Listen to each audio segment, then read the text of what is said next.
오늘 말씀의 제목은 믿음의 민낯이 드러날 때입니다. 이 제목을 가지고 말씀 증거하도록 하겠습니다. 여러분, 우리가 성경을 읽다 보면 특별히 여러 왕들의 일대기가 기록되어 있는 열왕기서에서 그 열왕기서를 읽다 보면 우린 선하지도 않고 그렇다고 해서 악하지도 않는 어떤 이중적인 모습을 보이는 왕들이 꽤 많이 있다는 것을 우리는 알 수가 있습니다. 그 대표적인 예가 유다 왕국의 왕이었던 히스기야 왕입니다. 남유다의 왕이었던 히스기야는 성경에서 그의 조상 다윗의 모든 행위와 같이 여호와 보시기에 정직하게 행하였다라고 평가를 받는 선한 왕이었습니다. 실제로 그는 이 내용을 살펴보면 하나님을 위한 종교개혁을 실행하였는데, 먼저는 그 이전에 남유다의 대부분의 왕이 하지 못했던 산당을 제거하였습니다. 그리고 아세라 목상을 깨뜨리고 백성들이 우상으로 섬기던 모세가 만들었던 놋뱀도 과감히 부숴버렸습니다. 즉, 하나님을 예배하는데 방해가 되는 것이 있으면 가차없이 개혁을 통하여서 다 제거해버리고 없애버린 것입니다. 그런 그를 열왕기 기자는 평가하기를 어떻게 말하고 있냐면, 전후 유다 여러 왕 중에 그러한 자가 없다라고 평가하고 있습니다. 엄청난 칭찬이죠. 그러나 그런 히스기야도 완전한 것 같고 완벽해 보이고 정말 하나님 가운데 선을 추구했던 왕이었던 히스기야도 그의 삶의 전체 스토리를 살펴보면 어두운 면이 있었다는 것을 우린 알 수가 있습니다. 바로 아수르의 군대 사네립이 쳐들어왔을 때입니다. 이전에 그가 행했던 삶을 볼 때, 이전에 그의 행동 가운데 평가되었던 그 평가들을 볼 때 당연히 히스기야 왕 정도라면 아수르가 쳐들어오는 위기의 상황 속에서 그가 여전히 하나님을 신뢰하고 그분을 의지할 것처럼 보입니다. 그러나 아수르의 군대 앞에서 그가 취한 방식은 우리의 예상을 빗나가는 전혀 뜻밖의 행동이었습니다. 열왕기하 18장 14절 말씀을 보시면 이렇게 얘기합니다. 유다의 왕 히스기야가 라기스로 사람을 보내어 아수르 왕에게 이르되, 뭐라고 얘기하냐면, 내가 범죄하였나이다. 내가 범죄하였나이다. 나를 떠나 돌아가소서. 왕이 내게 지으시는 것을 내가 당하리이다 라고 말합니다. 그토록 하나님 앞에서 믿음을 지키고 신실해 보였던 히스기야가 아수르의 강력한 위협 앞에서 너무나도 쉽게 무릎을 꿇는 모습입니다. 심지어 그는 또 어떤 것도 아니냐면 여호와의 전에 있는 문의 금과 기둥의 금까지 아수르 왕에게 다 바쳐버립니다. 즉, 하나님이 아니라 돈으로 군사적인 위협을 극복하려고 했던 것입니다. 평상시에는 잘 몰랐습니다. 평상시에는 하나님의 말씀을 신뢰하고 하나님을 따르는 선한 왕의 평가를 받는 히스기야였습니다. 누군가에게 믿음의 모범이 누구입니까? 라고 얘기했을 때 자신 있게 내세울 수 있을 만한 사람이 바로 히스기야 왕이었습니다. 그러나 그에게 위기가 닥쳐오니까 어떻게 그가 반응하고 어떻게 그가 했습니까? 그 위기 속에서 그가 가지고 있는 믿음의 민낯이, 신앙의 진정성이 적나라하게 드러났고, 하나님께 대한 그의 믿음이 사실 얼마나 연약하고 부족한지를 히스기야는 뼈저리게 알게 되었던 것입니다. 우리는 오늘 본문에서 그의 믿음의 민낯, 신앙의 진정성이 드러나고 있는 또 다른 한 사람의 이야기를 만나게 됩니다. 그 사람은 우리가 읽었던 것처럼 바로 분열 왕국 시대의 남유다의 3대 왕이었던 아사입니다. 우리는 이 아사 왕의 이야기를 이해하기 위해서는요, 이 솔로몬 시대부터 이어져 왔던 역사적인 배경을 좀 살펴볼 필요가 있습니다. 우리가 아는 것처럼 이스라엘의 1대 왕은 누구죠? 이스라엘의 1대 왕은 누구입니까? 자, 사울이라는 왕이 있었고요. 그리고 2대 왕은 다윗이라는 왕이 있었죠. 그 다음에 이 다윗이 사후에 다윗과 밧세바 사이에 태어난 솔로몬이 이스라엘의 3대 왕이 됩니다. 왕이 된 솔로몬은요, 어떤 사람이었냐면, 왕이 된 그 초반에는 하나님께 1,000번제, 즉 1,000마리의 짐승을 번제로 드릴 정도로 하나님을 누구보다도 사랑하는 왕이었고 하나님께 마음을 다하는 왕이었습니다.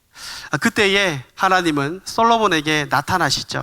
그리고 솔로몬에게 이렇게 묻습니다. 내가 내게 무엇을 주겠느냐? 구하라 라고 말씀하셨습니다. 정말 다양하고 많은 것들을 구할 수 있겠죠. 한 나라의 왕이니까 이것도 필요할 것 같고 저것도 필요할 것 같고 너무나 많은 것들이 필요할 것 같습니다. 정말 많은 것들을 하나님께 구할 수 있을 것 같은데 솔로몬은 무엇을 구하냐면 하나님께 다른 그 어떤 것보다 지혜와 지식을 달라라고 구합니다. 그것을 기뻐하신 하나님은 이렇게 말씀하셨습니다. 열왕기상 3장 11절부터 13절까지가 하나님께서 이 솔로몬에게 하신 응답의 내용인데 조금 길지만 제가 천천히 읽어드리겠습니다. 이에 하나님이 그에게 이르시되, 솔로몬에게 말하는 거예요. 내가 이것을 구하도다. 자기를 위하여 장수하기를 구하지 아니하며 부도 구하지 아니하며 자기 원세의 생명을 멸하기도 구하지 아니하고 오직 송사를 듣고 분별하는 지혜를 구하였으니 내가 내 말대로 하여 내가 지혜롭고 총명한 마음을 주노니 내 앞에서 너와 같은 자가 없었거니와 내 뒤에도 너와 같은 자가 일어남이 없으리라. 내가 또 내게 구하지 아니한 부귀와 영광도 내게 주노니 내 평생에 왕들 중에 너와 같은 자가 없을 것이라 라고 하나님께서는 솔로몬에게 응답하셨습니다. 하나님은 한 나라의 왕으로서 다른 그 어떤 것이 아니라 지혜를 구하고 있는 이 솔로몬의 마음을 굉장히 기뻐하셨던 것 같습니다. 그래서 그에게 지혜롭고 총명한 마음을 주셨다라고 얘기합니다. 그리고 거기에다가 솔로몬이 구하지 않은 부와 영광도 은혜로 덩달아 주셨습니다. 솔로몬은 하나님이 주신 그 놀라운 지식과 지혜를 가지고 이스라엘을 통치합니다. 그리고 이스라엘은 솔로몬 때에 당대 가장 강력한 국가로 성장하였습니다. 그러나 안타깝게도 솔로몬 또한 히스기야와 유사하게 비슷하게 두 얼굴을 가지고 있는 왕이었습니다. 솔로몬은 시간이 지날수록 하나님이 주신 지혜를 처음에는 백성과 나라를 위해서 사용했었는데 이제는 자신의 왕권과 자신의 부를 지키기 위하여 사용하였습니다. 그리고 심지어 열왕기상 11장을 보면 자신의 정치적 힘을 지키기 위해서, 권세를 지키기 위해서 이방 국가의 여인들과 정략적인 결혼을 하였습니다. 이것은 후에 이스라엘의 이방 종교가 득세하고 우상 숭배도 끊이지 않게 하는 결정적인 원인이 됩니다. 또한 이런 솔로몬의 잘못은 솔로몬의 아들 르호보암 때에 나라가 분열되는 아픔을 맛보게 하는 심판을 가져오게 하였습니다. 심판의 결과로 솔로몬이 죽은 다음에 르호보암 때에 나라가 분열됩니다. 한 나라인 이스라엘이 북쪽으로는 북이스라엘로, 남쪽으로는 남유다로 분리가 됩니다. 르호보암 때에 나라가 분열되었지만 여전히 이 다윗의 왕조의 정통을 이어가는 남유다는 정신을 차리지 못합니다. 분열왕국 시대의 제1대 왕이었던 르호보암은 산당과 우상과 아세라상을 세웠습니다. 그리고 또한 그의 아들이었던 2대 왕이었던 아비야도 그의 아버지였던 르호보암의 죄에서 여전히 벗어나지 못했습니다. 한 나라의 왕들이 이런 상황이니까 백성들은 어떠했겠습니까? 백성들 또한 우상 숭배에 깊이 빠져서 하나님 앞에 온전히 서지 못하는 혼란과 혼동의 시대가 계속 되고 있었습니다. 바로 그때 우리가 오늘 본문에 보는 것처럼 남유다 3대 왕으로 제3대 왕으로 아사가 역사의 전면 가운데 등장합니다. 우리가 잘 아는 것처럼 제가 지금 여러분들에게 이야기해 드린 것처럼 아사 왕의 할아버지가 르호보암입니다. 그리고 아버지가 아비야입니다. 그렇기에 이 기록을 보는 사람들은 별다른 기대 없이 아사 왕의 이야기를 읽을지 모르겠습니다. 이것은 뭐 그 할아버지의 그 손자지 뭐, 혹은 그 아버지의 그 아들이지 뭐라는 습관적인 통념이 저희를 사로잡고 있기 때문입니다. 그러나 아무런 기대 없이 우리 아사왕의 이야기 스토리를 펼쳐보면 우리가 이야기를 접할 때 우리는 마치 망치 한 대를 얻어맞는 것과 같은 충격에 휩싸이게 됩니다. 왜냐하면 아사왕은 그의 할아버지와 아버지와 전혀 다른 길을 걷고 있기 때문입니다. 남유다에 총 20명의 왕이 있었는데요. 그 중에 선하다고 평가받는 왕들이 몇 명 있습니다. 그 중에 가장 첫 번째 선한 왕으로 평가받는 사람이 바로 아사란 사람입니다. 그리고 아사 왕은 조상 대대로부터 내려오던 남유다의 비교적인 종교적 상황을 최초로 개혁한 사람이었습니다. 오늘 본문 1절 말씀에서 그 아사가 소개되고 있습니다. 우리 1절 말씀을 한번 같이 한번 볼까요? 오늘 본문 말씀을 보시면 1절에서 이렇게 얘기합니다. 제가 읽어드리겠습니다. 아비야가 그의 조상들과 함께 누움에, 아비야가 아사왕의 아버지거든요. 누움에 다윗성에 장사되고 그의 아들 아사가 대신하여 왕이 되니 그의 시대에 그의 땅이 10년 동안 평안하니라 라고 얘기하면서 아사를 소개하고 있습니다. 역대기 기자는요, 이 아사 왕을 소개하면서 다른 시대의 다른 왕들과는 달리 특별하게 한 상황을 강조하면서 이 아사를 소개하고 있습니다. 그것이 무엇이냐면 마지막 문장이에요. 아사 왕 시대에 10년 동안 평안했다는 겁니다. 10년 동안 평안했다는 것입니다.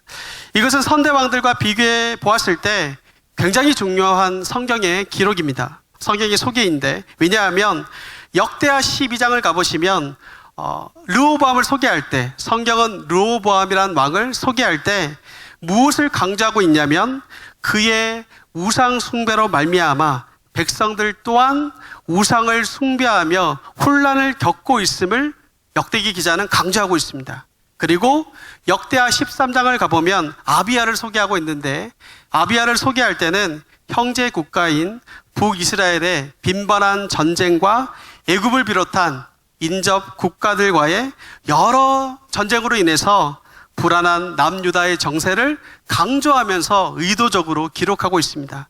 이처럼 남유다는 지금까지는 불안한 시절을 보내고 있었던 거예요. 평안하지도 못하고 정세가 안정되지도 못하고 혼란 가운데 있는 시대가 남유다의 시대였습니다. 그런데 아사왕 시대에 성경 기자는 무엇을 말하고 있냐면 그때에 평안이란 것이 평안이 찾아왔는데 그 기간이 무려 10년이나 지속되었다는 것입니다. 이스라엘 왕조사에서 평안이란 것은 한 나라가 형통하고 한 나라가 안정을 가지고 평안을 얻는다는 것은 언제나 하나님이 주신 선물이었음을 강조합니다. 그렇다면 우린 여기서 한번 생각해 보아야 됩니다. 아사왕이 어떻게 했기에, 어떻게 살아갔기에 하나님께서 그가 통치하는 남유다에게 평안을 주셨던 것일까요? 오늘 본문 말씀을 보시면 4절부터 7절에서 우린 그 해답을 찾아볼 수가 있습니다. 성경이 있으시면 한번 펼쳐보시겠어요? 4절부터 7절 말씀입니다. 4절에서 7절 말씀을 보시면 총 세 번 반복되어서 강조되는 말이 있습니다. 제가 한번 읽어드릴게요. 한번 맞춰보십시오. 4절을 보면 유다 사람에게 명하여 그 조상들의 하나님 여호와를 찾게 하며 그의 율법과 명령을 행하게 하고라고 얘기하고 7절 말씀입니다. 아사가 일찍이 유다 사람에게 이르되 우리가 우리 하나님 여호와를 찾았으므로 이 땅이 아직 우리 앞에 있나니 우리가 이 성읍들을 건축하고 그 주위에 성곽과 망대와 문과 빗장을 만들자. 우리가 주를 찾았으므로 주께서 우리 사방에 평안을 주셨느니라 하고 이에 그들이 성읍을 형통하게 건축하였더라 라고 얘기합니다. 4절에 한 번 나오고요. 7절에 2번 반복되는 문장이 있습니다. 그게 무엇일까요? 그들이 여호와를 찾았다는 얘기죠. 4절을 보면 아사왕이 유다 사람들에게 하나님을 찾으라고 명령했다라고 말합니다.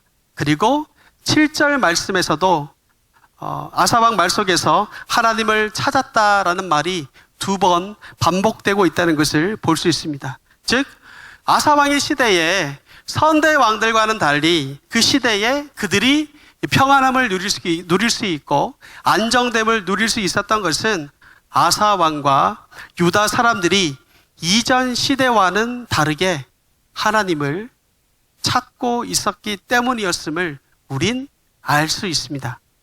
하나님을 찾고 추구하는 그들에게 하나님은 평안이란 선물을 허락하신 것이었습니다. 그런데 역대기 기자는 자세하게 기록하고 있어요. 아사왕이 하나님을 찾았다는 말에는 구체적인 행동이 포함되어 있다는 것을 보게 됩니다.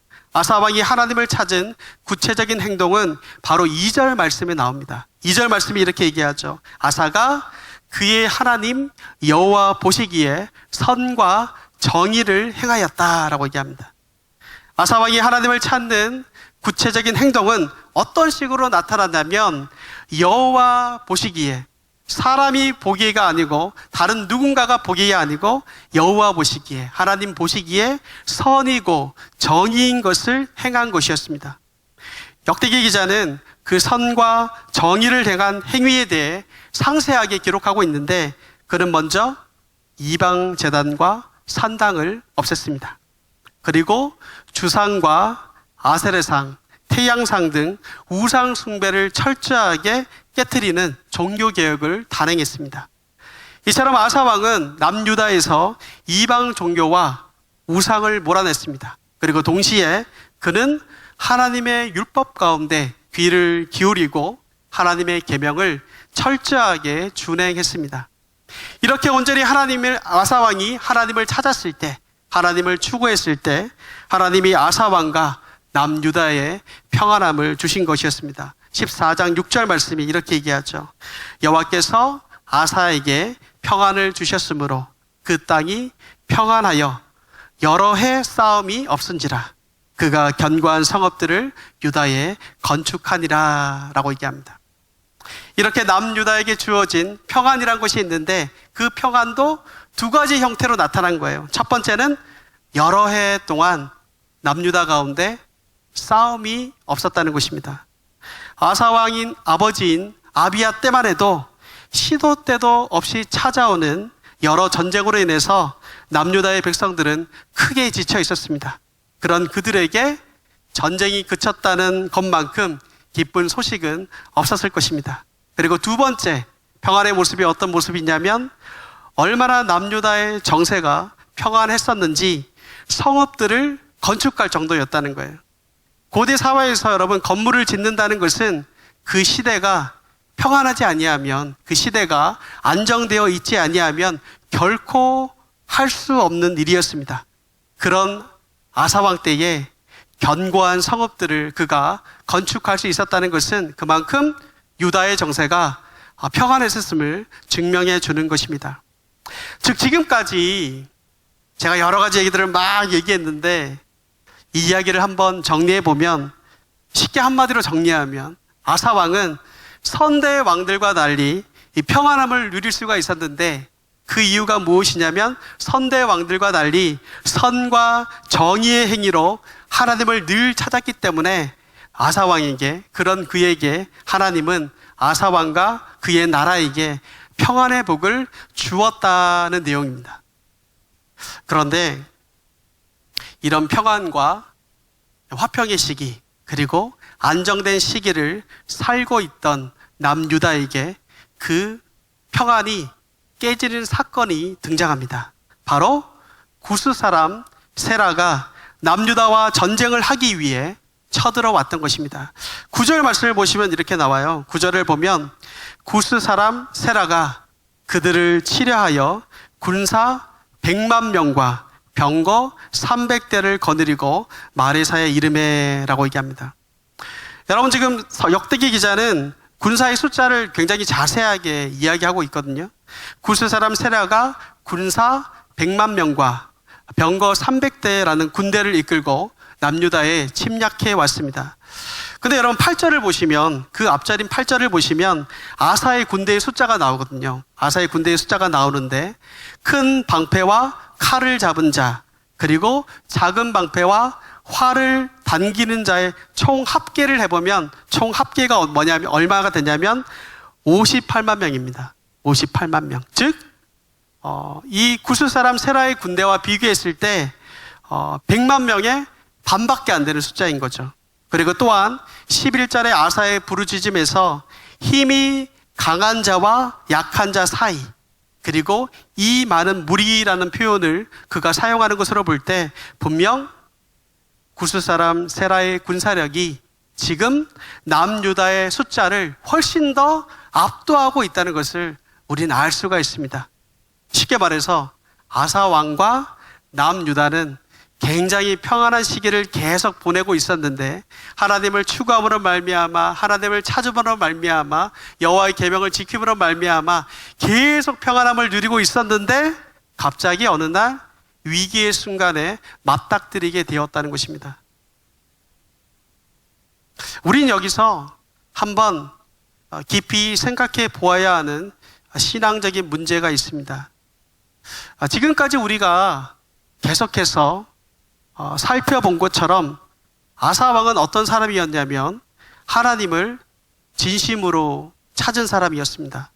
그리고 하나님을 신실하게 믿었던 사람이었습니다. 아사 왕은요, 선대 왕들과는 달리 산단과 각종 우상을 제거하고 하나님께 마음을 다하여, 마음을 분명히 하나님께 정하여 살아갔던 사람이었습니다. 그러나 어떠합니까?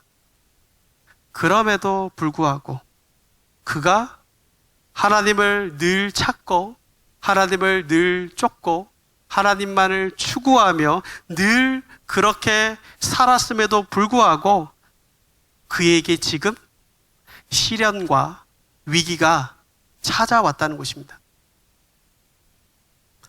여러분, 우리들은 이상하게 우리들이 생각하기에 내가 하나님을 신실하게 믿으면, 내가 하나님을 소위 말해서 잘 믿으면 당연히 고난이 없고 어려움이 없을 거라고 생각합니다. 아니, 없어야 한다고 단정지어 생각하는 경향이 있습니다. 그렇기에 종종 내가 하나님을 믿기로 결단했고 하나님께 열심으로 기도했음에도 불구하고 나의 삶에서 어려움과 위기가 찾아오면 그러한 상황들을 잘 받아들이지 못하는 분들을 자주 보곤 합니다. 그러나 여러분, 성경은요, 우리가 하나님을 믿는다고 해서 우리에게 고난이 없거나 위기가 오지 않는다라고 말하지 않습니다. 우리들이 이 세상의 고난과 위기로부터 면제되었다라고 성경은 우리에게 말하지 않습니다. 오히려 성경은 말하기를 우리 가운데 무엇을 말하냐면 우리가 위기를 만나고 고난을 만날 때 그때에 우리가 가진 우리의 신앙이, 우리가 가지고 있는 우리의 믿음이 참된 것인지를 혹은 아닌지를, 우리의 믿음이 경한지를 혹은 중한지를 알 수 있다고 말합니다. 우리들에게 고난과 위기가 왔을 때 우리들은 우리 자신의 믿음의 민낯과 우리 자신의 신앙의 진정성을 확인할 수 있게 되는 것입니다. 아사왕도 사실 10년 동안 평안함을 누리고 건축도 하고 늘 그렇게 살았을 때는 그의 신앙의 진정성이 어떠한지를 잘 몰랐을 겁니다. 자신의 믿음의 민낯이 어떤지를 잘 알지 못했을 겁니다. 그러나 구스 사람 세라에 의해 위기가 찾아오자 그가 가진 믿음이란 것이, 그가 가진 믿음의 진정성이 어떠한 것이었는지가 여과 없이 드러나게 됩니다. 14장 11절 말씀을 함께 보도록 하겠습니다. 고난이 찾아왔을 때, 위기가 찾아왔을 때 믿음의 진정성이 드러나는 그 순간에 아사는 어떻게 반응합니까? 우리 14장 11절 말씀 조금 긴데요, 한번 같이 한번 읽어볼까요? 14장 11절 말씀 함께 읽겠습니다. 아사가 그의 하나님 여호와께 부르짖어 이르되 여호와여, 힘이 강한 자와 약한 자 사이에는 주밖에 도와줄 이가 없사오니 우리 하나님 여호와여, 우리를 도우소서. 우리가 주를 의지하며 주의 이름을 위탁하옵고 이 많은 무리를 치러 왔나이다. 여호와여, 주는 우리 하나님이시오니 원하건대 사람이 주를 이기지 못하게 하옵소서 하였더니. 아멘. 아사는요, 그가 형통하고 평안했을 때에도 하나님을 찾았습니다. 그리고 지금 위기의 순간에서도 여전히 여호와 하나님을 찾고 있습니다. 여호와 하나님께 위기의 순간에도 부르짖고 하나님을 찾고 있습니다. 그의 신앙의 진정성이 드러나는 순간이었습니다. 오늘 본문의 아사왕은 위기에 봉착했을 때 자신의 신앙의 진정성을 드러냈습니다. 구스 사람 세라의 강력한 군사력 앞에서 하나님, 내가 그토록 신실하게 하나님만 쫓았는데, 하나님, 내가 그토록 하나님만 찾았는데, 하나님 말씀을 따랐는데 이게 뭡니까? 이렇게 말하지 않았습니다. 아사왕은 그동안 하나님을 신실하게 믿었는데 어떻게 이런 일이 나의 삶에서 일어날 수 있냐라고, 생길 수 있느냐고 한탄하며 신앙적인 회의에 빠지지 않았습니다. 아사왕은 위기 속에서도 여전히 하나님을 찾고 있고 하나님만 붙들었습니다. 아사왕은 풍전등화와 같은 상황 속에서도 오직 하나님만 붙잡고 있다는 것을 우리는 보게 됩니다. 하나님은 위기 앞에 드러난 아사왕의 이 신앙의 진정성에 어떻게 하시냐면 응답하시죠. 오늘 본문 12절 말씀입니다. 여호와께서 구스 사람들을 아사와 유다 사람들 앞에서 치시니 구스 사람들이 도망하는지라 라고 말합니다. 하나님이 친히 그 전쟁 가운데 개입하셨습니다. 그리고 그 결과 우리가 잘 아는 것처럼 전쟁은 당연히 남유다 아사왕의 대승으로 끝나게 됩니다. 사랑하는 베들레헴 교회 지체 여러분, 우리 중에 이번 한 주, 그리고 다음 주, 그리고 남은 올 한 해, 그리고 그 이후에 어떤 일을 우리가 겪게 될지 아는 사람은 아무도 없을 겁니다. 사실 우리들은 어느 누구도 자신의 미래를 알지 못한 채 하루하루를 살아갑니다. 우리는 오늘 본문처럼 그렇게 되기를 원하진 않지만 인생의 위기를 만날지도 모릅니다. 힘든 일을 겪어야 할지도 모릅니다. 어떻게 하나님이 내게 이럴 수 있느냐는 마음이 울컥울컥 올라올 정도로 심각한 인생의 위기 속에 빠질 수도 있습니다. 그러나 그때 그 순간이 바로 우리의 믿음의 진정성이 드러나는 때입니다. 그리고 우리의 믿음의 민낯이 드러나는 때입니다. 불안과 원망이 터져 나오려는 바로 그 순간, 바로 우리들에게 진정한 믿음이 필요합니다. 그때 우리는 믿음으로 하나님을 붙잡아야 합니다. 더 이상 아무것도 보이지 않는 어둠의 시간 가운데 우리는 믿음으로 하나님을 찾아야 하고 하나님을 만나야 됩니다. 그래서 이런 위기의 시간을 믿음으로 통과할 때 우리는 좀 더 깊은 신앙의 세계로 들어갈 수 있습니다. 그 전에는 하나님을 믿는다고 하면서도 매사에 조바심을 내는 신앙이었다면 위기와 어둠의 시간에 하나님을 만난 깊은 체험을 통하여서 이제는 하나님께 뿌리를 깊이 내린 성숙한 신앙의 세계로 들어가게 되는 것입니다. 그래서 어떻게 보면 인생의 기회가 다른 한편으로 보면 우리 가운데 신앙의 기회가 되는 것입니다. 그리고요, 또 반대로 생각해 볼 때 혹시나 우리가 위기가 닥쳐오고 우리의 믿음의 진정성이 평가받는 그 시간이 왔을 때 우리가 하나님을 의뢰하고 하나님을 찾고 믿음으로 이겨나가면 제일 좋겠지만 그렇게 못할지라도 괜찮습니다. 비록 우리가 이 위기의 시간에 믿음을 보이는 것을, 하나님을 찾는 것을 실패하더라도 이 위기의 시간은 우리에게 어떠한 시간이 되냐면 믿음을 정직하게 돌아보게 만드는 귀한 시간이 되기 때문입니다. 사실 믿음의 민낯이 적나라하게 드러나는 고난의 시간들은 우리의 마음을 아프게 만들 수 있습니다. 때로는 우리를 비참하게 만들 수도 있습니다. 때로는 우리가 가진 신앙의 바닥을 보여야만 하는 고통의 시간이 될 수도 있습니다. 그러나 이 시간이 오히려 우리들이 가진 믿음의 실상을 정확하고도 정직하게 볼 수 있게 만드는 축복의 시간이 될 수도 있다는 것입니다. 말씀을 준비하면서 여러 가지 것들을 읽어보고 찾아보던 중에 유호준 교수님의 일상을 걷는 영성이란 책을 우연히 접하게 됐습니다. 그러면서 여러 내용들을 보게 됐는데 그분이 신앙의 진정성에 대해서 글을 남긴 게 있더라고요. 그 글귀를 제가 소개하고 말씀을 마치려고 합니다. 그분은 이렇게 말했습니다. 신앙의 경중은, 그러니까 신앙에 우리가 가진 어떤 믿음의 어떤 중함과 가벼움은 어떻게 드러나는가, 이런 내용들인데, 신앙의 경중은 언제 드러날까? 가볍고 무거운 것을 구별하는 좋은 방법 중에 하나는 바람에 날려보는 것이다. 신앙을 곡식에 비유해 말하자면 실한 곡식과 허한 곡식을 구별하는 방식 중 가장 좋은 방법은 키질하는 것이다. 키질은 신기에 가까운 예술이다.